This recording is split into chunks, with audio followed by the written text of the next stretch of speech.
पुढे गेले काय ठाणगावच्या पुढे येते ना कोकणी बाबा आहे तिकडे लगेच जाणं पत्ता सांगितलं तिकडे गेलो मी दवाखान्यावर कुठं कुठे गेलो गुजरात मध्ये गेलो तिकडे ती बाबा आहे तिकडे गेले औषधं आपल्याला मग फाटेपासून तिकडं तो बाबाच्या मंदिराला ते आयुर्वेदिक औषध होतं त्याच्याकडे गेलो त्यांनी काही फरक नाही पडला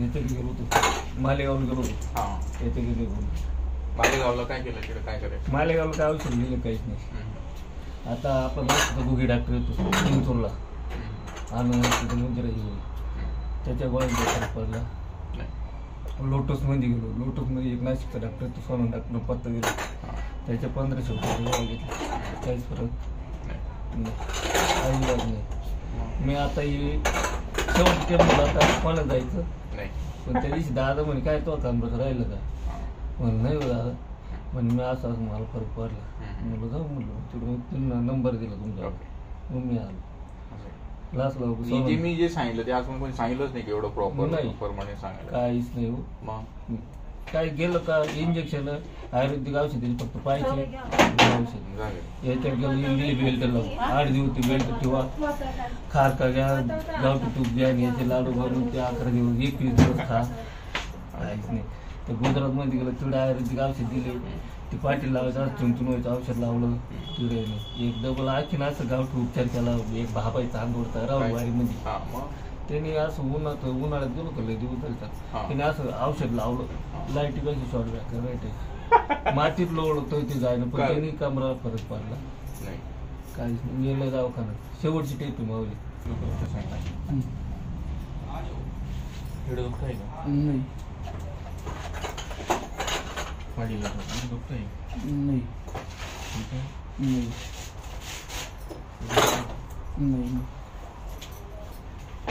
पाय कापूस नाही सवय वेळ काही नाही प्लॅस्टिक सर्जरी केली ऍक्सिडेंट वगैरे कधी होईल का नाही इथं दुखतं कंबर कोणत्या ठिकाणी दुखतं का या साईडला काहीच नाही ना भरलून दुखत आहे 8-15 दिवस झाली की पुन्हा 8-15 दिवस झाली टिकून हात खाली घ्या काम काय चालायचं काम राहतं मार्केटमध्ये वजन उचलणं वगैरे काही नाही काहीच नाही हिनस दुखते की नाही हिनस नाही जास्त मांडणी घातली गुडघ्या बसले मग येतं का पायाला बसलो हा कुठून बसलो कुठे वेळ नाही कुठं ना सांगू आता तुमच्या कमरामध्ये 3 ठिकाणी झीज आहे 4था 5वा आणि 6वा मणका अशा 3 मणक्यामध्ये बरीच झीज झाली आता 3 मणक्यामध्ये झीज होऊन भरपूर दिवस झाले म्हणजे कमीत कमी 10-1 वर्ष तरी झाले कमीत कमी आणि याच्या आधी तुम्हाला फक्त ढिचं भरणं कमरामध्ये चमक भरणं असं व्हायचं पहिले आता काय झालं आता त्याच्यातल्या जे गाद्या असत्या 3 मणक्यामधल्या त्या घसल्या गेल्या सरकल्या गेल्या घसल्यामुळे तिथून रक्तपुरवठा करणारी सायटिका नावाची नर्व्ह असते ती दाबली गेली म्हणून तिथून ब्लड सर्क्युलेशन दोन्ही पायाला कमी प्रमाणात होत आहे किंवा कमरेला पण होत नाही म्हणून कमरापासून कंबर पण दुखतं कमरापासून दोन्ही पाय दुखतात जड पडतात बरीक पडतात लागते कळ लागतं म्हणून येत ज्या दिवशी तुमचा जास्त प्रवास झाला जास्त काम झालं जास्त वाकून काम झालं जास्त दगदग झाली भयंकर कंबर दुखून पाय पण दुखतो ज्या दिवशी तुम्ही जास्त मांडीवर घातली गुडघ्यावर बसले वाकून काम झालं तर भयंकर कंबर दुखणार पाय आता यालाच म्हणतात सायटिका प्रॉब्लेम याला आयुष्यभर तुम्हाला नियम जसं एकदा बीपी डायबिटीज आजार लागला तो आयुष्यभर असतो तसं मणक्याचा आजार लागला तो आयुष्यभर आहे पण तुम्हाला त्याला नियम पाळायचा डायबिटीज आजार असा आहे तुम्हाला ट्रीटमेंट घेऊन गोळ्या खाऊन पण तुम्हाला नियमात राहायचं तसा मणक्याचा आजार आहे तुम्हाला ट्रीटमेंट घेऊन नियमात राहायचं ओके जर तुम्ही नियम नाही पाळला तर तुम्हाला हा त्रास आयुष्यभर परत होईल त्याला ट्रीटमेंट घेऊन उपयोग नाही ट्रीटमेंट सोबत नियम जर पाळले तुम्हाला आयुष्यभर माझ्याकडे काय कोणत्याही डॉक्टरकडे जायची गरज तेच तुम्हाला नियम रेकॉर्ड करू देतो इथून पुढे तुम्ही 15 ते 20 किलोची पुढे वाकून वजन नाही उचलू शकत ज्या दिवशी तुम्ही 15 किलोची पुढे वाकून वजन उचललं तुम्हाला त्रास परत होईल त्याला पर्याय उचलू शकता पण पर्याय त्याला बेल्ट लावायचा एलएस बेल्ट येतो कमराचा तो बेल्ट लावूनच काम करायचं किंवा वजन उचलायचं किंवा बिना बेल्टचा थोडे दिवस प्रवास नाही करायचा दुसरं पालतं झोपायचं आहे पाहतो झोपायचं. दुसरं जाड गादी जाड सोप्या बसायचं झोपायचं. तिसरं 30 डिग्रीत बसायचं आहे. झाड गादी झोपायचं नाही. नाही बसलो खड्डा पडेल असं गादी नाही. 30 डिग्रीत बसायचं आहे. म्हणजे तुम्ही काय करता, खुर्ची बसले मोबाईल बघताय, तुम्ही काय करता असं शीट पुढे घेता, असं असं बसता, असं टीव्ही बघ मोबाईल बघा असं. याची नाही कमरामध्ये गॅप पडतो मध्ये आणि त्याचा लोड आहे तो स्पायनल कॉर्ड, ज्या ठिकाणी इंजुरी त्या ठिकाणी लिमिटपेक्षा जास्त दाब पडतो. त्याच्याने त्या ठिकाणी सूज वाढते, गादी सरकते, न जपली जाते आणि अजून हा प्रकार वाढतो. तुम्ही असं बसत झोपत असेल असं तसं काय पण त्याच्याने झोपलं का डायरेक्ट असं हात जातो बघ कमरा पूर्ण हात बसतो असं. ते सगळं सांग, त्यालाच गॅप म्हणतो. तर तसं बसणं झोपणं बंद. दुसरं थोडे दिवस आंबट वाटतं खाऊ नका. ओके. आणि लिमिटपेक्षा जास्त वजन आयुष्यभर असलं ना. याला 3 सेटिंग नंतर फरक पडेल, 10 दिवसात कवर असं तो पालतो. कसं झोपल्यावर हात जातो म्हणतात. झोपलं का तिकडे या असं बॅग घ्यावा असं जास्त घ्या पडल्यावर जाऊ द्या माझा खाली.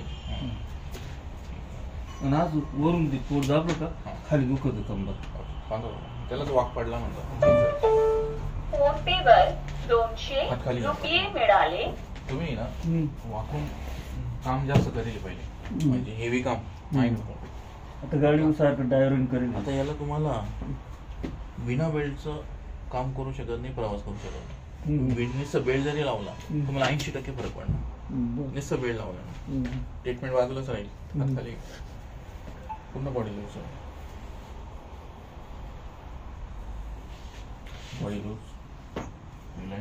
ट्रॅक्टर पण चालू नाही गाडी फक्त. कोणची गाडी? Tourist line.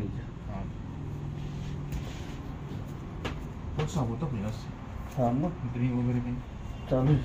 ड्रिंक डेली असते डेली नाही. सकाळी उठल्या टाचा वगैरे जॉईन वगैरे पेन होतात. हा मग दररोज हातमुडी. मला या तुमचं आहे ना युरिक ऍसिड आणि B12 चेक करायचंय. आता आहे ना कडकड मोडायच्या आवडीत आहे. तुम्ही कंबर रोज मोडता का घरी? हा चुकून पण मोडू ना, त्याने हे वाढवा झालं. पण मग ते दुखतच लय हो. स्ट्रेचिंग करायची किंवा एक्सरसाइज करायची. हाड मल्टिपल डेज तुम्ही जर मोडले, देवाने एक वरदान दिले आपल्याला. दिवसभरात तुमचे हजारो सेल डेट होतात, रात्रीतून ते परत रिजनरेट. जो पण व्यक्ती मल्टिपल डेज हाडं मोडतो, जो पण व्यक्ती मल्टिपल डेज हाडं मोडतो, त्याचा ज्या ठिकाणी जो हाड मोडतो त्या ठिकाणी गॅप पडल्याशिवाय राहणार. असं दिवसात 10-12.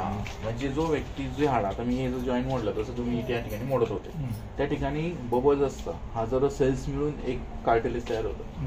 मग ते तुम्ही ते बबल डेट करून करून झीज होते. मग तेवढे बबल रात्रीतून परत रिजनरेट तयार पण झाली पाहिजे. पण त्या ठिकाणी ब्लड सर्क्युलेशन न झाल्यामुळे, लिमिटपेक्षा जास्त झीज केल्यामुळे, जास्त प्रमाणात फोडल्यामुळे ते तेवढे परत तयार नाही होत. मग ते दुखत होतं मला. मला तुमचं युरिक ऍसिड B12 रिपोर्ट पाहिजे. आता इथं लॅबला करून देऊ चेक. 600 रुपये खर्च येईल त्याला. सुजल तुषारला फोन कर पटकन, पेशंट हात पाठवा.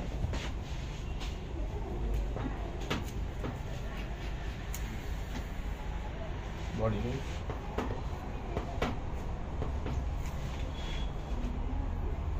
तुम्हाला तुम्ही दाबी का ना दुखत.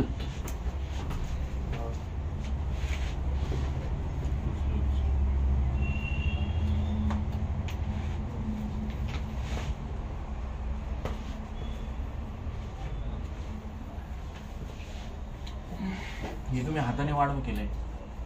हो दवाखाना केलं मी. दवाखाना करायला महत्व नाही, आजार कशाने वाढला.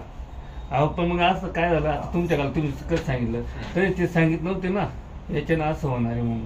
उपयोग नाही. आता ठाणगाव कशी ते बेल्ट लावून देत होतो ठाणगावच्या पुढे. मला काय म्हणायचंय, मी पण किती इलाज केला, मी रेकॉर्डिंग का करून दिलं की ते नियम आयुष्यभर लक्षात ठेवायचे. तुम्ही एक दिवस आले करून गेले आणि सगळं विसरून गेले, त्याला महत्व नाही. मी तर देत नाही. मला काय म्हणायचं, तुम्ही माझ्याकडे एकदा आले तर माझ्याकडे आयुष्यभर नाही आले पाहिजे, तुम्ही 10 जण घेऊन आले पाहिजे. माझं येतात खरं. पण मला असं आहे सारखं असं कानच होतं. पण बाकीच्या ठिकाणी काय तुम्हाला 4-4 वेळेस बोला ऐका ऐकलं. रिलॅक्स. सेम पोझिशन, पाय इकडे डोकं. डोकं इकडे पाहिजे माइंड सारखा बोल रिलॅक्स पाय इकडे डोकं आणि इकडे डोकं ठेवा पाहतो डोकं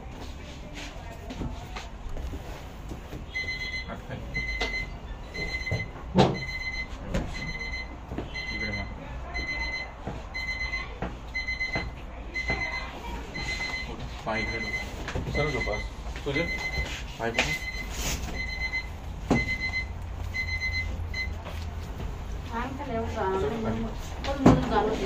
आता जाणवं लागलं तुझे पाय पण घेतले खाली मला रिलॅक्स घाबरू नका आता शांतला जास्त जाणवं लागलं पट्ट्या लावले का एवढं कामाला मी आता तुमच्या घालून याच्यात झालं तर ठीक. हा मला काय म्हणायचंय पण मग ट्रीटमेंटला सांगितलं नाही पण महत्त्व- हिनं काही मला काय म्हणायचंय ट्रीटमेंटला महत्व नाही. जसं की का मला काय पथ्य म्हणायचं पथ्य झालं पाहिजे डायबिटीज आहे तुम्हाला जाणार आहे का आयुष्यभर नाही. गोळी खाल्ली तरच कमी पण त्याचे गोळी पथ्य झालं खाऊन पण तुम्हाला पथ्य नियम नाही माहिती तुम्हाला आजाराचं निदानच नाही समजलं आजार का होणार आहे डायबिटीस का वाढतंय तुम्हाला समजलंच नाही तुम्हाला ट्रीटमेंट करून उपयोगच नाही ना नाही जसं तुम्ही बाकीच्यांकडे गेलं तेच तुम्ही माझ्याकडे गेलं तर परत तुम्हाला त्रास होणार आहे होणार 100%. पण तुम्हाला हेच आजपर्यंत कोणी सांगितलं नाही की तुम्हाला मणक्यामध्ये झिजका होती तुमचं चुकतं काय उद्या परत आणि यायचं तुम्हाला काय त्रास होते त्याला थांबव येतं डबल पिंपळावर पावलेलं गेलो होतं संगमेरच्या पुढे आहे हा आहे त्या बाबाकडे दोनदा गेलो होतो तिथं काय करे तिकडे औषधं दिली होती आणि हा. चोळून दिली होती हा तिकडे असं चोळून द्यायचं होतं हा याला चोळ चालतं नाही चालत त्यांनी चोळलं होतं ती सेटिंग महत्वाची आणि तुम्ही खूप मोठी घोर चूक करता की हाडं रोज मोडता हाडं म्हणजे दुखत म्हणून आता काहीतरी पर्याय त्याला त्याला स्ट्रेचिंग असते आणि एक्सरसाइज असते त्याच्याने ते बरं होतं आता येऊ असं. पोट आणि पोट असं पाच झोपलं वरून दाबलं का खाली कंबर दुखत पण पालतं झोपलं का पोट दुखत तुम्ही फार घसून टाकले ना त्याला आता ठेवलंच त्याला नाही. काय करायचं आता सगळं सांगतो मी तुम्हाला पूर्ण पालतो सुजय